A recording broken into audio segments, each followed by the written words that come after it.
Hello there, it's Carrie Rhodes here. Welcome back to the Trinity Stamps YouTube channel. Today I am making a rainbow themed clover card using products from the February release at Trinity Stamps. I'm starting with the Clover Heart Stencil. I was so excited to play with this. I think it is so cute and such a fun product to use for St. Patrick's Day. And I also love to incorporate rainbows. And I was inspired by the card I made recently on the Trinity Stamps channel. I'll show it to you at the end and have a link to that video in case you missed it.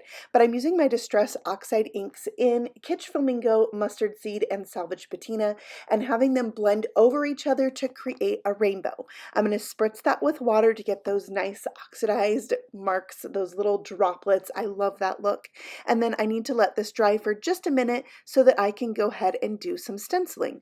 Now I put the stencil down and used the exact same colors to really intensify the ink where the stencil is. Even though I am going to use some paste over the top, I just want it a little bit darker. And since I don't really want to pick up my stencil each time, I'm using a dried baby wipe to wipe off my stencil and try and remove some of that ink. So when I put down the pink, it'll actually be pink and only turn orange where the two colors overlap. So I'm doing that again, just trying to remove as much ink as I can before I move on with the next color, even though they don't touch. I just want to make sure I don't have any yellow down there, and then I can have my nice crisp blue and then a separation when it gets to green. And I think it is so very cool. I really think this stencil is so much fun. So when I remove this, I'm going to really clean it well so I can do my paste, and then I'll just line that back up. But I wanted to give you a close-up look at how that looks. And because I did the ink, it actually wasn't hard to line this back up. And then I'll bring in some paste. Now I wanted a clear paste with glitter, and I just pulled one out from my stash. This happens to be from Lawn Fawn, and I am just smearing that all over. Now you can pick up some of the color, so I tried to be careful. If I felt like any of the paste had picked up too much color, I would try to not spread that in another area. I really wanted to keep the colors intact and just blended where they needed to be blended. So there it is. And I will say I could have let my paper dry a little bit more before I started stenciling. Some of this wanted to peel up, but it actually turned out okay in the end if it wasn't exactly perfect. Okay, this is a new stamp set called A Good Friend. It's got these 2 3-leaf clovers and 1 4-leaf clover and a really fun sentiment that you can put on the outside of your card and the inside. We'll get to that sentiment in a second, but first I want to color out my shamrock and my clover.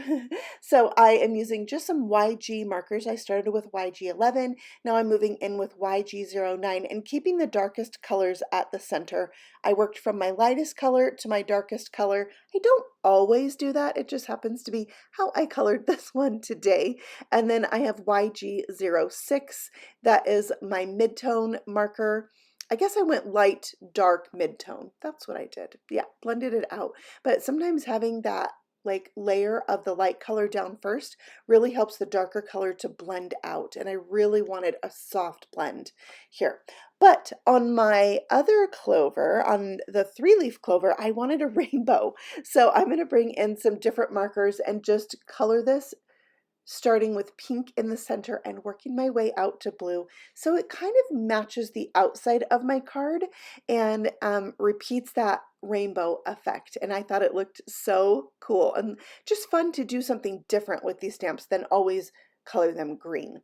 So there they are. I thought they needed a little something like white highlights, so I brought out my white gel pen, added those in with some lines and some little dots, and it really even just makes them look like they almost sparkle. I love it.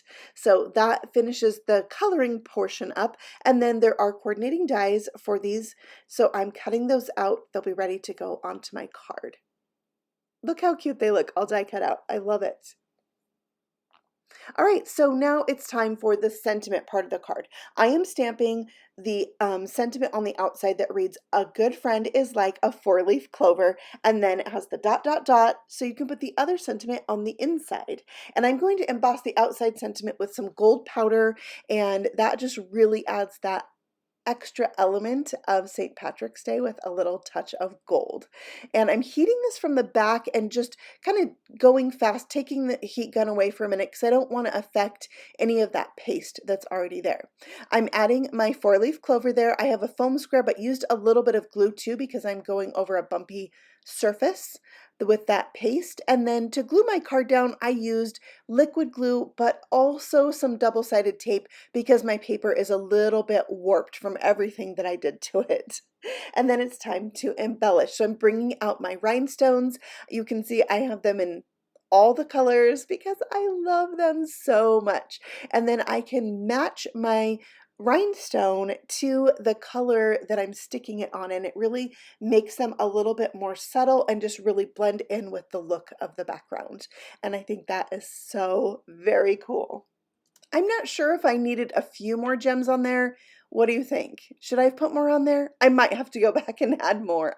So that finishes off the embellishment, and I wanted to have my 4-leaf clover sparkle a little bit, kind of like the glitter in the background. So I brought in my Wink of Stella and just colored right over that 4-leaf clover, and that did the trick. Okay, on to the inside of the card. I am stamping the sub-sentiment that says, hard to find and lucky to have. So in total, it says, a good friend is like a 4-leaf clover, hard to find and lucky to have. And this is where I'm going to put my rainbow clover right next to that sentiment. And that completes the card. Isn't it so gorgeous with the rainbow and the glitter and the gold and the rhinestones? I had so much fun making this, and I thought you would want to see the card that inspired it, that like the techniques. Even if you haven't seen the video, I'll bring it in so you can see these two side by side. And then if you haven't seen it, I will have this video linked for you at the end of this video. You can click over and watch that video next. So thank you for stopping by and letting me share this with you. I am having so much fun with all the like St. Patrick's Day products that just came out from Trinity Stamps. If you haven't checked them out, I have a link to the entire release in the description box below. So you can just click over and check out all the fun new shamrock, clover, gnomes, rainbow things. I think you'll love it. And you can also find us on Instagram and Facebook too for more inspiration. I'll see you again next Saturday with a new video right here on Trinity Stamps. Bye!